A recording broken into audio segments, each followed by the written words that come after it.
everyone. So apparently I figured some things out with the new Halloween update because I'm actually quite surprised that half of the stuff that I did last video, I didn't exactly take the time to learn every single thing in mechanic. So I do want to show you guys that real quick, but we are doing part 2 of SSO hot takes, of your SSO hot take. And I'm so excited for this because this has been long overdue and you guys probably thought I forgot about it, but trust, I don't forget. So I want to quickly show you guys a few things that I went ahead and figured out. Obviously, I didn't read the news fully last time, so I didn't know that there was new hair and makeup in Fort Pinta and Jarlaheim. So that's something that was new as well. So here's just one of the hairstyles. There's another hairstyle just like this, but in opposite colors. And then you got some Halloween makeup if you want to look extra festive, if you will. In Galloper's Keep, there seems to have been a bit of a glitch on the first day, specifically on the Scarecrow race, I'm pretty sure, or Galloper Thompson's crazy race or whatever. There was a glitch apparently. I thought it was just me, where towards the end when you finish the race, there is basically a glitch where it kicks you out. And I'm just like, what on earth? I tried this both on the first day and was very confused because I'm like, why is this happening? Is this just a me problem or is this some sort of internet connection? But clearly other people were having same issues, so I'm glad I wasn't the only one. I also figured out the spell book situation, so I basically found all the spell book thingies and was able to make the potions and basically get the Forest Witch hat, the Forest Witch tunic, and the Forest Witch shorts. So basically you have to go to the cauldron and do a whole bunch of mix and matches here and there. I'm not sure if there's like one more that I'm missing, but you have to do basically a whole bunch of mix match and basically test each product to see what their like effects are basically, and each one costs 1 soul shard. So that's like a new interesting mechanic that they introduced, which I really like. So I'm gonna definitely have fun with that. Luckily I discovered everything the first day because I was trying to figure out the last thing,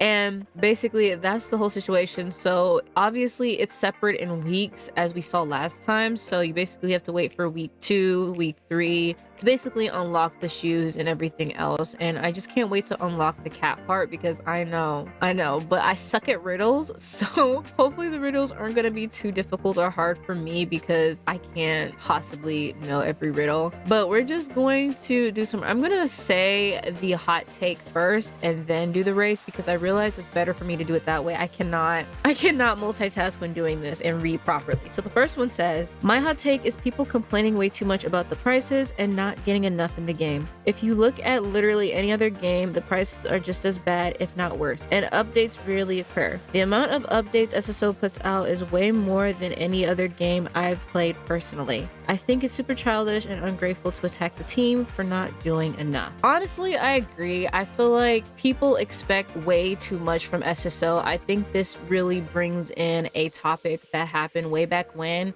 people were complaining that SSO was basically doing weekly updates. Like every Wednesday they do an update, and it's just like people were complaining about that because there wasn't much to do. And I was saying, I think I said at one point I'd rather them have like monthly updates where they have like a huge update every month. But to be quite frank, I think I like the weekly updates. Yes, they can be a little small and lackluster sometimes, especially when there's no actual event going on like the Galloper's Keep or Winter Village. So I understand why people wouldn't like that. Me personally, just having something new and fresh in the game, whether it's a small game update or a bug fix or something like that, I'll take it. I'm not the type of person who complains about every little thing because quite frankly, SSO can be the type of game where it just doesn't update at all. You know, like it can be like one of those Minecraft games where basically it only updates every year, maybe. I don't know how often Minecraft updates, but it can be just one of those games that doesn't update a lot, and mostly updates will be like huge updates and stuff that we just kind of have to deal with. So I personally like the way things are set up for SSO, having updates every week. The prices, or at least the Jorvik shillings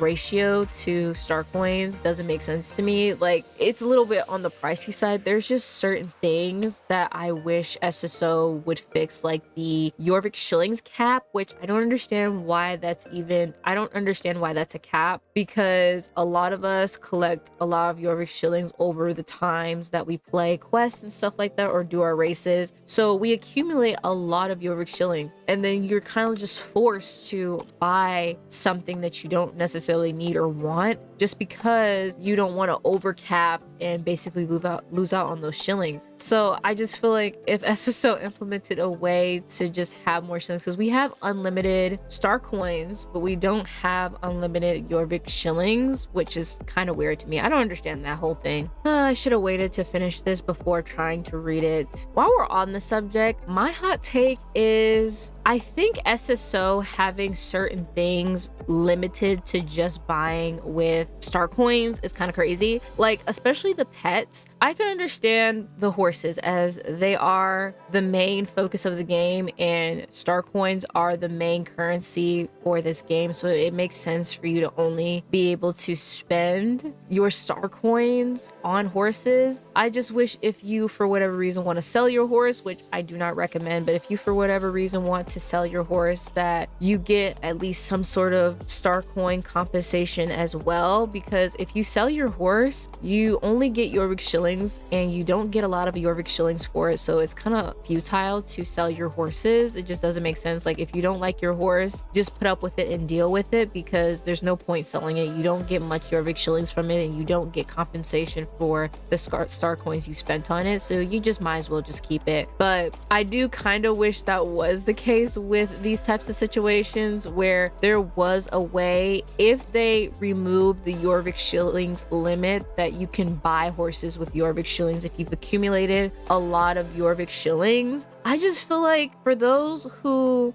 don't want to spend a lot of money to buy a lifetime or something like that, because for whatever reason your financial situation just doesn't allow it, and you can be able to save up a good amount of Jorvik shillings for your favorite horses, I just feel like it'd feel more worthwhile. And if you guys know the lifetime star rider prices, they're not cheap. They are pretty expensive, but I just feel like if you can be able to save up a good amount of Jorvik shillings over time to buy your favorite horse, I just feel like it'd be more rewarding. It'd mean much more because you earned that from basically just doing your quests, races, and stuff like that. I don't know. I just feel like that should be a thing. I understand why it's not, because like I said, horses are the main plot point of this game, so it doesn't make sense to have that, you know, star coins. If you know, you know. I just wish there was just certain ways that you could have the option to choose between spending your star coins or your Jorvik shillings if you have it. So this one's a pretty long one. This one says, SSO should be a game for 12-plus-year-olds. Please stop holding the player's hands and babying us throughout the game. The updated character models are better than the old ones. However, I do wish we had more thin, muscular models as well as male characters. There's a difference between constructive criticism and blatantly being hateful for the sake of being hateful. I feel like a lot of people hate on SSO, but don't offer the company anything to work with. Star coin prices are unfair when compared to other games, as those games are free to play. SSO should focus on the story more than the horses. The new horses are amazing, especially the Hano, Corello, and Jorvik Mountain Horse, but the story should be your biggest selling point. All of these points I definitely do agree with. I think the reason why SSO doesn't want to bring in male characters into the game, because it quite literally would not fit in with the story, as if you remember from the very beginning of SSO, when it was like the very beginning of the story before they changed the story, was basically this female empowerment type of thing, which is great and all, but I know a lot of people aren't just girls. I know there's guys, boys and girls that play this game. Like, this isn't just strictly a girls game. A lot of genders play this game and a lot of ages play this game. I do hope they update more of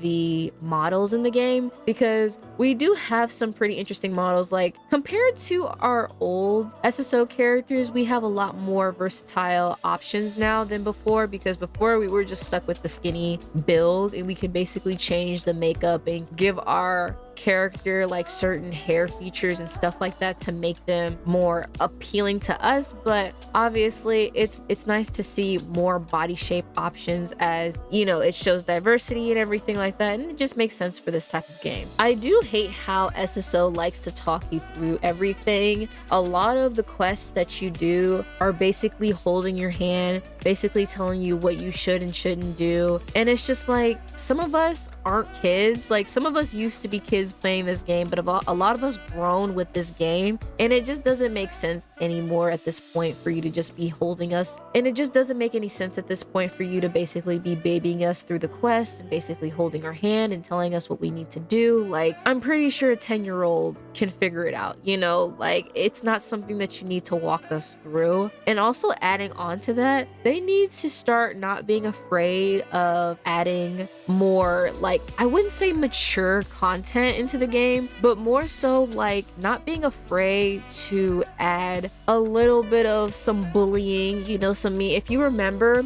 I hated that they did this, but if you remember, Loretta used to be the big bad bully. Okay, she was mean. Okay, she was not a nice person.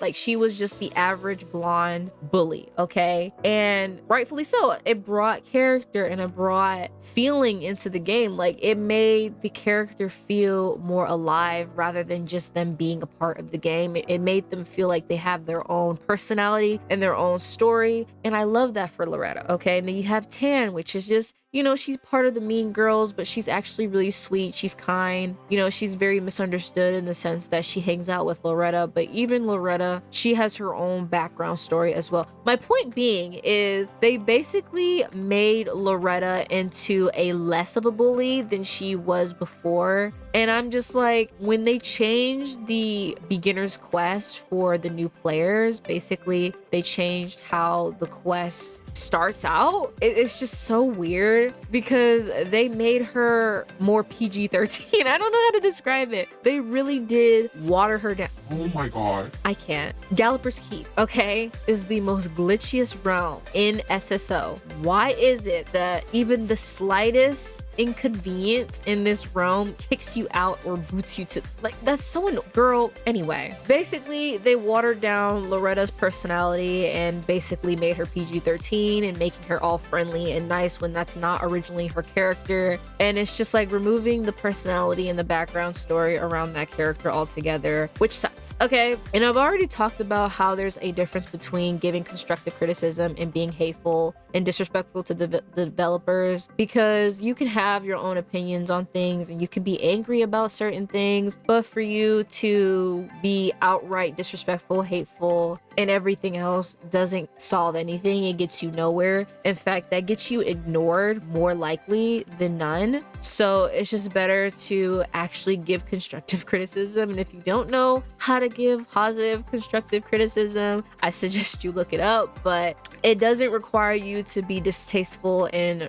rude to the developers who make this game, who spend a lot of time and hours on this game daily to make it fun and enjoyable for the players, just for you to turn around and say something rude and disrespectful. Because honestly, SSO can shut down this whole entire game if they truly wanted to. Like, they just have that kind of power. If they really wanted to throw away this game, they could completely throw away every aspect and shut down the servers permanently. But there are people out there who are very kind and respectful to the SSO developer team with voicing their opinions and whatnot, and obviously they appreciate that. Star coin prices are unfair. Honestly, I don't have much to say about this. I think I've already kind of talked about my feelings with SSO and their star coin prices and everything like that. Like, they are expensive, and that's pretty much all I gotta say about that. And also, the last point that this person says was basically focusing on the story more. Obviously, focus on the main selling point of your game, which is the story. Nothing wrong with advertising new horses and stuff like that, but I do feel like the story is your most important selling point. And as of recently, for me, I don't know what's happening with the story. I've lost count of what's actually going on. Oh, she's back.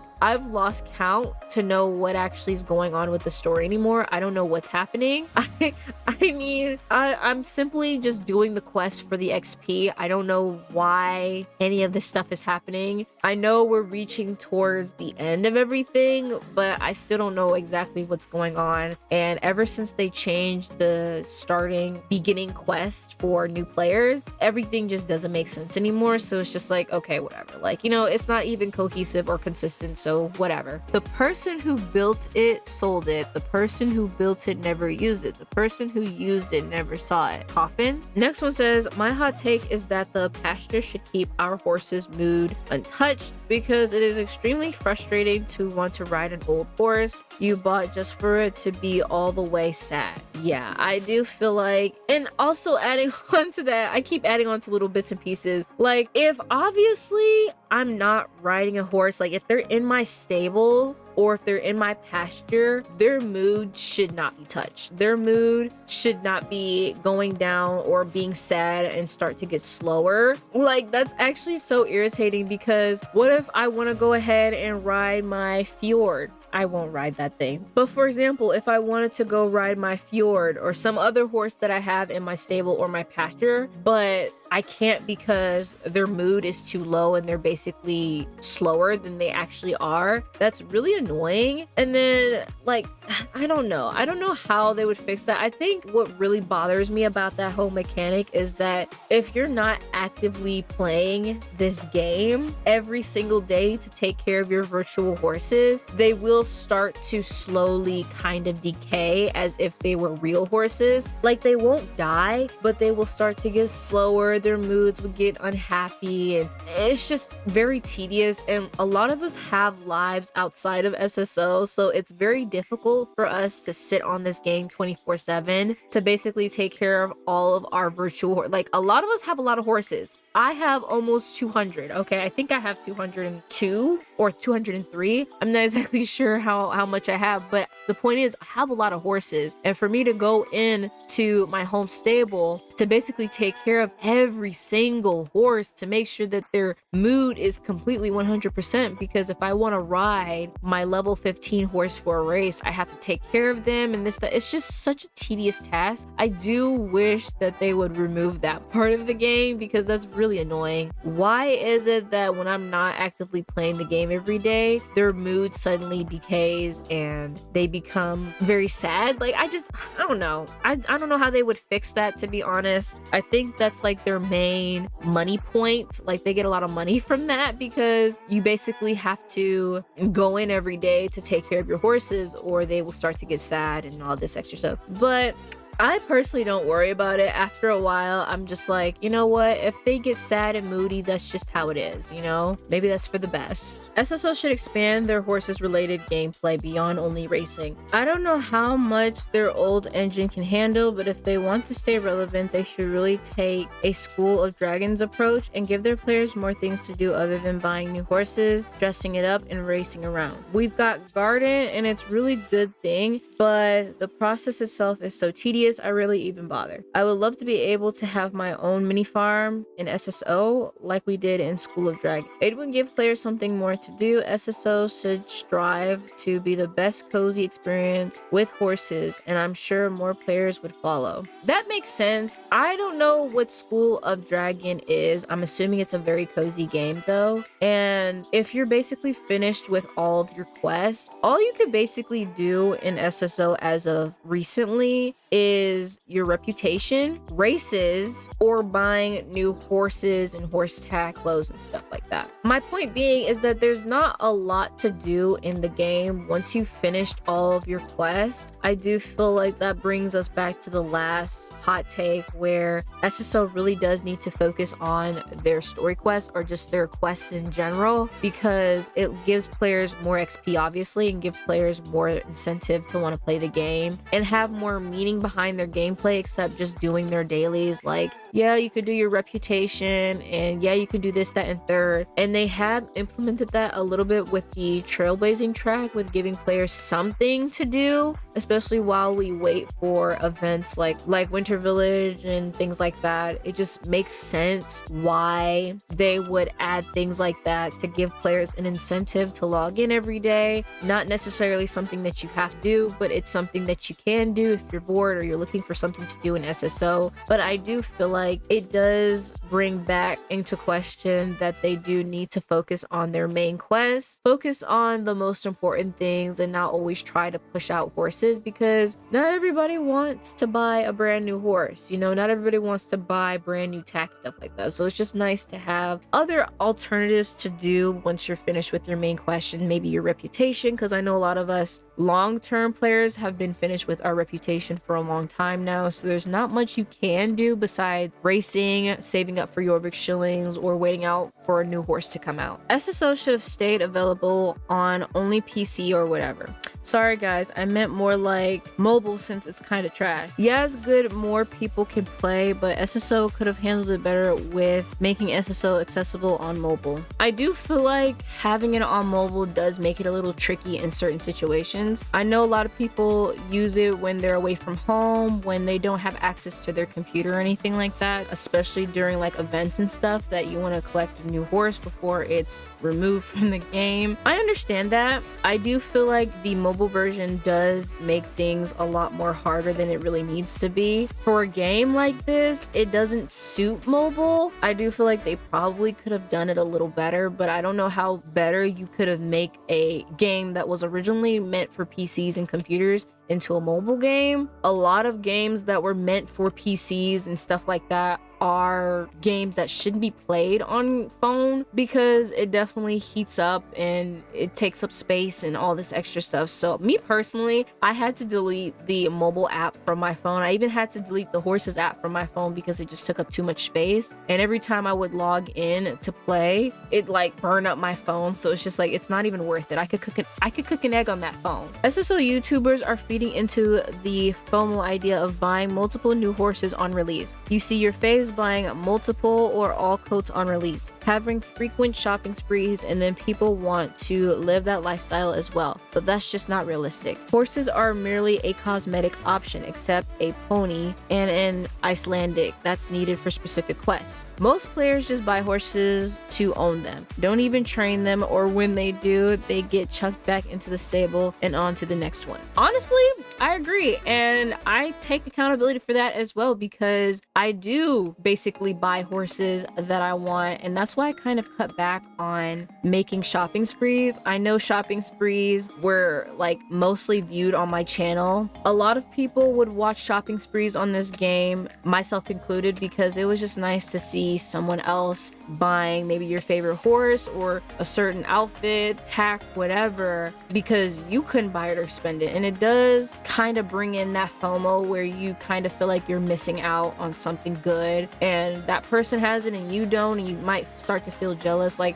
I do admit that that's something that's happened to me, where I see someone buying something that I might not have initially wanted before, but when I see them buying it, I'm just like, maybe I should buy it too, because I don't want to miss out on this, that, and third, or its perks or whatever. Maybe down the line, once I've let it sit and simmer a little bit, I'll want it, but it's already gone by that point. So maybe I should just buy it even though I don't necessarily want it. You know what I mean? Like, it doesn't make sense up here in the brain, but that's why I've strictly cut back on making a whole bunch of shopping sprees. Like, yeah, I'll buy my favorite horse coat here and there, but even with the recent horse that came out, the newest horse in the game, I didn't buy all the coats. I literally bought one horse, and that was because I wasn't even feeling the breed as much as I thought I was. I wasn't feeling any of the other coats. So for me to spend more star coins on a horse that I just wasn't completely 100% feeling, it just didn't make sense. And I do feel like a lot of people are gonna get FOMO and feel like they're missing out on a specific breed or something like that because they feel the pressure or need to buy a new horse or a new clothing type or whatever. And it really is just self-discipline, self-restraint. Like, you don't need every single horses, and for people to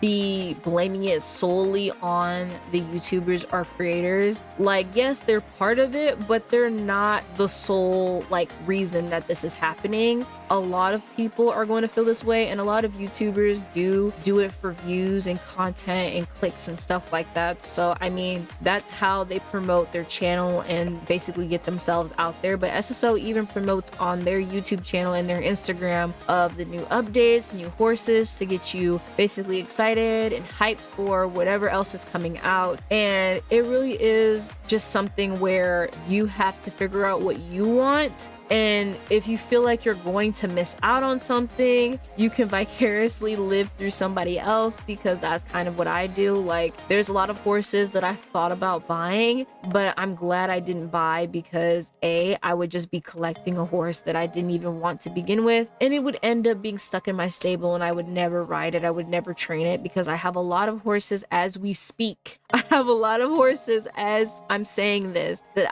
have yet to be trained. Some horses are still level 1, haven't even left pasture yet, and I've bought them way back when. Exclusive like Christmas, Halloween horses, things like that are very limited, because you do have a time limit. If you don't get them during the current season that they're out, then you just have to wait another year for them to be released again. And that's why I do buy the exclusive horses for those seasonal events, including their pets sometimes, but that's pretty much it. I've had to cut back a lot with buying every single tax set, being very like picky about how I spend my star coins and or Jorvik shillings, because a lot of us, we just can't afford it, and it's not even worth it. Like this year's outfit set, I didn't buy any of it because I just wasn't feeling it, and you get a lot of free items from just doing the quest or just doing what you need to do for these events. Like, you get a lot of free stuff without even having to pay a dime. And that's just me going to say that at the end of the day, like, in every game you're going to have or feel a little FOMO. Like, I don't really know what else to say about that. Like, if it's something that you want, then you should buy it. But if it's obviously something that you want only because you see your favorite YouTuber riding it or your favorite YouTuber wearing it,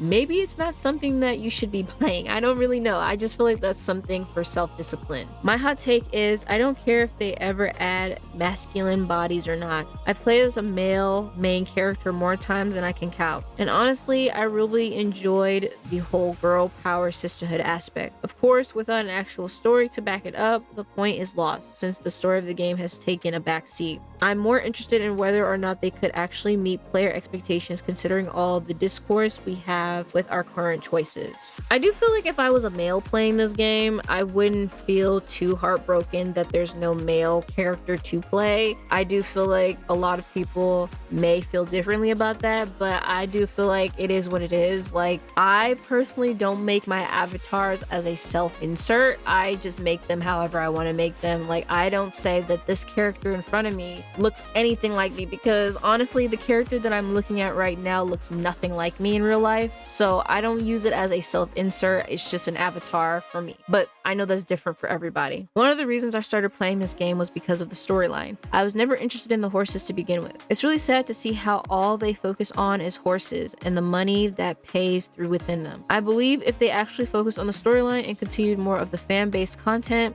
e.g. comics, books, the show, etc., they would make just as much money and have more engaged audience to their gameplay. The old storyline was truly magical and had a hint of horror, which made it exciting and kept theories rolling. The current one is all over the place, and I fear they just disregarded most of the key events that happened before the storyline started to change. I agree. I don't know what's happening. I've already stated multiple times throughout this whole entire video and in other videos as well that I don't understand what's happening with the storyline. Ever since they changed the beginning of the story, everything is so out of order and it doesn't make sense. It makes me question, like, is SSO trying to rewrite history? I do miss the original storyline where you basically are this girl who shows up at summer and Basically, we've been staying at this summer camp for eternity at this point, but basically the original story was you were this girl who came to summer camp for a vacation or whatever, and you were basically this hidden, like, powerful girl that you didn't know that you were this powerful girl, but the basic storyline was basically letting you know, like, hey, you are the true holder of this power or something like that. Like, you're like the fourth key to this door, if that makes sense. Like, it was such a magical plot line, and for them to completely throw that away and remove it for the new SSO is very interesting. This is why for a lot of gameplay that has a story based around it, I don't focus on it. There's a lot of games that I play that have a story attached to it, but I primarily focus on the gameplay rather than the story, because sometimes the story can be good but it's poorly written. A lot of stories have the person, the narrator, whoever is reading it, talk in circles. Like, they're basically saying the exact same thing just in different fonts, and they're not making a clear point to what they're trying to say. It's just like, you said this already earlier in the story, get to the point. What's the purpose? What are we getting at here? And it's just like, this is why I do wish at some point SSO should put in a skip button. I don't know how much that would work, because there's a lot of storyline to go through if you're just a new player. A lot of stuff doesn't even make sense. It doesn't add up. It's inconsistent, and it's just like, what was the point? You know, like, what was the point of removing the original story completely from the story? I'm just like, okay, yeah,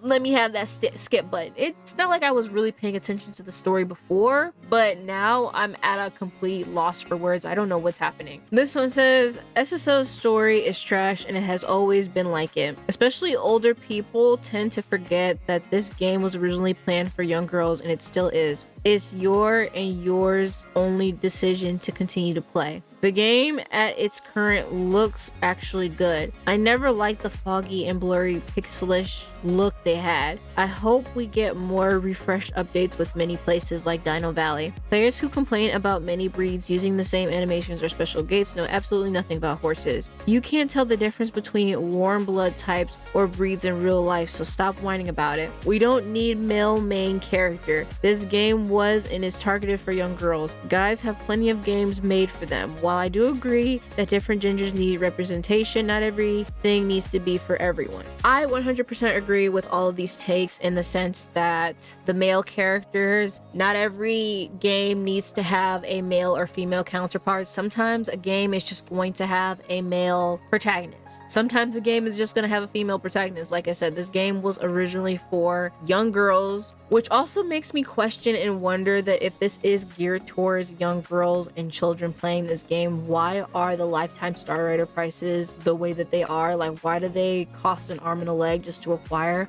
If this game was intended for young girls, like, okay. But I do feel like the way that SSO was before, I think way back when SSO was first created, I forgot the exact year that SSO was made, but back then they had like very fantasy like filters, because this was like a fantasy horse game, a magical horse game, and it made sense for the time that it was made in. But I do like the new graphics way more, because I feel like the old bright colors and bright filters make it look very oversaturated. I think it starts to strain some people's eyes, so I'm glad that they kind of dulled the filter out a little bit. Like, it's not completely dulled all the way, but you can tell it's not as bright and oversaturated as it used to be back when it was first released. But there are some little bits and pieces here and there that I do miss of old Star Stable's old graphics. Not everything, but there's little bits and pieces here and there.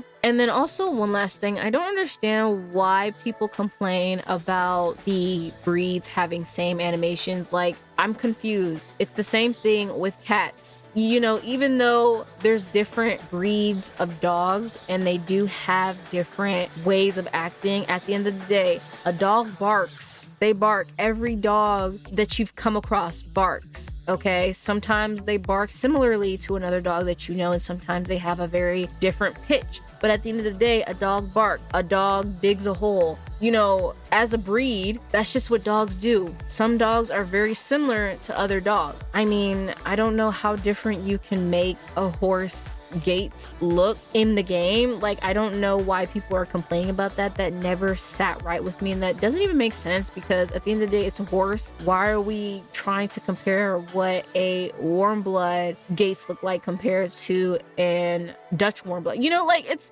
doesn't make sense. Okay, I'm getting off track, but I think I'm gonna wrap it up here. I don't know where I'm going. Everything is so foggy, and it's probably because of my reshade, but who knows? Obviously, I would love to hear your hot takes down below. Let me know if you agree with this or not, and if I should do a part 3 to this. But I really enjoyed this. Thank you guys so much for watching. Hope you guys enjoyed it, and I will see you guys all in the next video. Bye, everyone.